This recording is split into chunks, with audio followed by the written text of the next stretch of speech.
भारत और पाकिस्तान के बीच खेला गया था एक ऐसा मैच जिस मैच में पाकिस्तानी गेंदबाजों ने कहर मचाते हुए 20 रनों के अंदर ही आधी भारतीय टीम को आउट कर दिया था। वीरेंद्र सहवाग, रोहित शर्मा, विराट कोहली, गौतम गंभीर और युवराज सिंह जैसे दिग्गज बल्लेबाजों को 30 रनों के अंदर ही आउट कर तब पाकिस्तान खुली आंखों से ऐसा सपना देख रहा था कि वो पूरी भारतीय टीम को मानो 50 रनों के अंदर ही आउट कर भरे मैदान पे भारत का अपमान करेगा। लेकिन रुको पाकिस्तानियों, अभी इतनी भी जल्दी क्या है?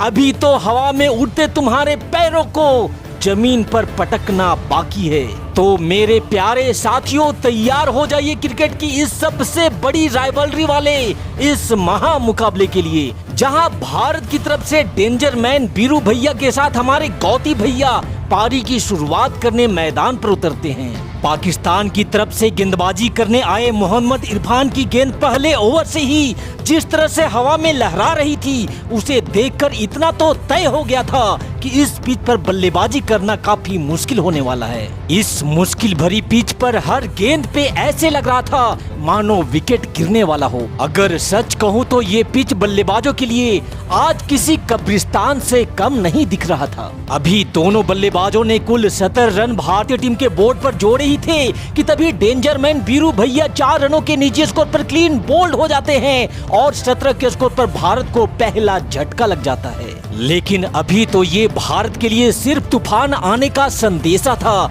अभी भारत को तो पूरा तूफान झेलना बाकी था। सहवाग के जाने के बाद नंबर 3 पर भारत की तरफ से बल्लेबाजी के लिए आते हैं विराट कोहली। वैसे तो इन दिनों विराट कोहली शानदार फॉर्म में चल रहे थे, लेकिन विराट के लिए भी आज का ये मैच किसी अग्नि परीक्षा से कम नहीं होने वाला था। यहाँ अपनी पारी की पहली गेंद को विराट ने सम्मान पूर्वक कीपर के दस्तानों तक जाने दिया, लेकिन अगले ओवर में ही मोहम्मद इरफान ने गौतम गंभीर को भी चारों खाने चीत करते हुए क्लीन बोल्ड करते हुए मात्र 17 के स्कोर पर ही भारत को दूसरा भी झटका दे दिया।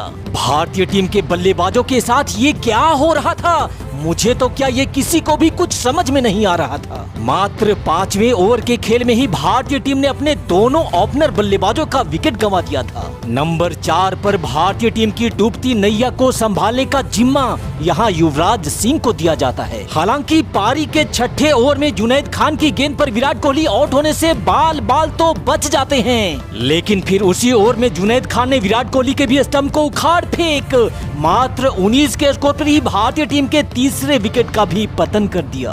बिना खाता खोले विराट कोहली ड्रेसिंग रूम वापस लौट रहे थे और अब उनकी जगह पर रोहित शर्मा मैदान पर बल्लेबाजी के लिए पहुंचते हैं, जहां पारी की पहली ही गेंद पर रोहित शर्मा भी प्ले डाउन होने से बाल बच जाते हैं। भारतीय टीम का स्कोर बोर्ड जो चुंबक की तरह 19 रनों पर चिपक गया था, आखिरकार वो 19 से अब 20 पर आ पहुंचा था। लेकिन शायद आज भारतीय बल्लेबाजों को किसी ने क्लीन बोल्ड होने का जड़ी बूटी सुंघा दिया था। यही कारण था कि अब युवराज सिंह भी क्लीन बोल्ड होकर के ड्रेसिंग रूम वापस लौट रहे थे। एक तरफ जहां भारतीय दर्शक अपनी आंखों पे विश्वास नहीं कर पा रहे थे, वहीं पाकिस्तानी समर्थकों का तो खुशी का कोई ठिकाना ही नहीं था।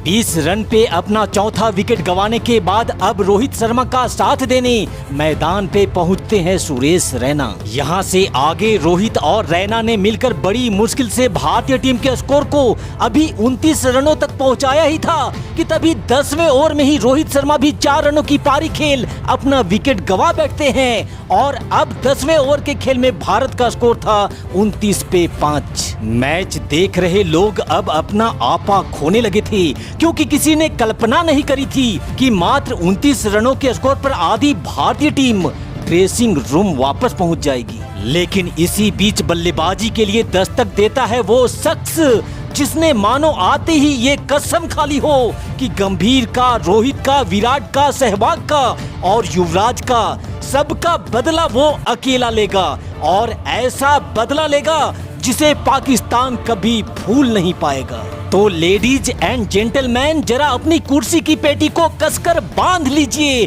क्योंकि अब मौसम का हाल बिगड़ने वाला है। फिलहाल उमर गुल की इस गेंद को सुरेश रैना ने कलाइयों के सहारे शानदार तरीके से मोड़ दिया है और इस चौके के साथ रुझान आना भी शुरू हो गया है। इसी बीच अजमल की इस गेंद पर सुरेश रैना ने जोर से बल्ला घुमाते हुए गेंद को दो खिलाड़ियों के बीच में से निकाल दिया है। हालांकि पीछे फील्डर रेस तो लगा रहे हैं, पर रह जाएंगे नाकाम। जुड़ जाएगा चौका सुरेश रैना के नाम। यहाँ से आगे धोनी और रैना ने मिलकर बड़ी ही सूझबूझ के साथ भारतीय पारी को आगे बढ़ाते हुए भारतीय टीम के स्कोर को 100 रनों के पार तक तो ला दिया था, लेकिन फिर सुरेश रैना भी 43 रनों की पारी खेल आउट हो जाते हैं और 102 के स्कोर पर भारतीय टीम को छठा झटका लग जाता है। अब यहाँ से आगे जो कुछ भी करना था धोनी को अकेले अपने दम पर ही करना था। फिर क्या था, धोनी ने पाकिस्तानी गेंदबाजों पर काउंटर अटैक करते हुए दे दनादन उनको रेलना शुरू कर दिया।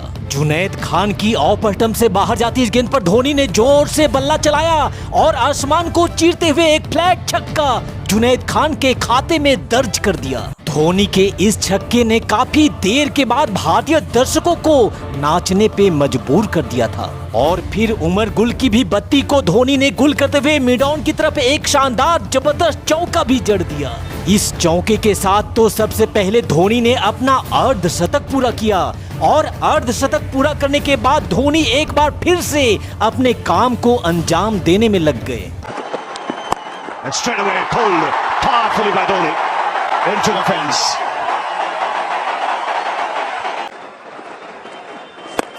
Dhoni takes the heading route into the crowd. This goes. 29 पे 5 विकेट खोने के बाद धोनी ने जिस वीरता के साथ भारतीय टीम को इस मुकाम तक पहुंचाया था, ये वास्तव में काबिले तारीफ की बात थी। यहाँ धोनी ने बल्ला इतने जोर से चलाया था कि इरादा तो कहीं और चौका लगाने का था, पर चौका मिला कहीं और से। वन मैन आर्मी की तरह सीना तान कर दहाड़ लगाते हुए धोनी ने अब तक भारत के स्कोर को 200 रनों तक भी पहुंचा दिया था।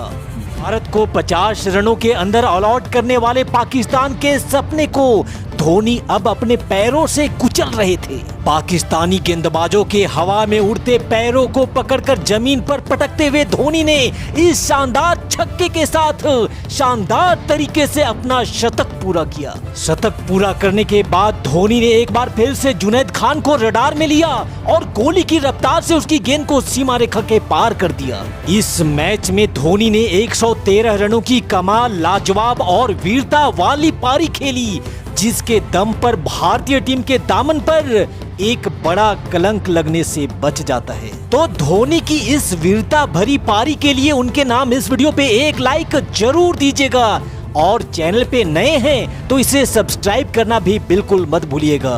आपके प्यार और स्नेह के लिए हम दिल से आपका धन्यवाद करते हैं। जय हिंद, वंदे मातरम।